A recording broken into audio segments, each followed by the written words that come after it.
Morning friends, welcome Soma's ব্লগে। আজকে নিয়ে এসেছি হচ্ছে লাবড়ার তরকারি। খুবই ভালো লাগে সবাই। আজকে আমার যেহেতু শুক্রবার, আমি কিন্তু শুক্রবারেরই ব্লগ দিচ্ছি, রেসিপি দিচ্ছি। আজকে হচ্ছে বড়িটাকে ভেজে নিচ্ছি, আর এর মধ্যে কিন্তু মূলো, ছিম, আলু, কুমড়ো, বেগুন যা লাগে লাবড়ার সবই আছে বাড়িতে, করে ফেললাম এই জন্য লাবড়ার তরকারি। দিয়ে দিচ্ছি হচ্ছে পাঁচফোড়নটা একটু ভালো মতো ভাজা হয়ে গেলেই দিয়ে দেবেন সবজিগুলো দেওয়ার পরে একটু নুন দিয়ে দিচ্ছি।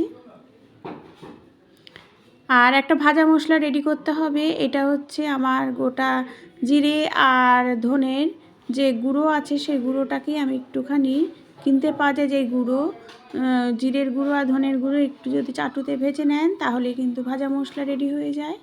দিয়ে দিচ্ছি হচ্ছে একটু নুন আর মিষ্টি, একটু হলুদ, আর দিয়ে দিচ্ছি একটু আদা, কাঁচা লঙ্কা। আর নামানোর আগে দেবো হচ্ছে ওই ভাজা মশলা। আদা কিন্তু লাবড়ার তরকারিতে মাস্ট। নিরামিষ তরকারিতে একটু আদা দিলে ভালোই লাগে। দিয়ে ভালো করে যখন সব মজে যাবে তখন দেবেন হচ্ছে একটুখানি জল, যাতে বেশিক্ষণ ফোটাতে না লাগে। জল দিয়ে তারপরে দিয়ে দিচ্ছি হচ্ছে বড়িগুলো, কিন্তু আমি ভেজে রেখেছিলাম, বড়িগুলো দিয়ে দিচ্ছি। দিয়ে ভাজা মশলাগুলো আমি দিয়ে দিচ্ছি। দেওয়ার পরে ধনেপাতা দিলেই হচ্ছে রেডি হয়ে যাবে নিরামিষ লাবড়ার তরকারি। সবাই কেমন লাগছে রেসিপিগুলো অবশ্যই কমেন্ট করবেন এবং বেল আইকনটা প্রেস করবেন। Thank you.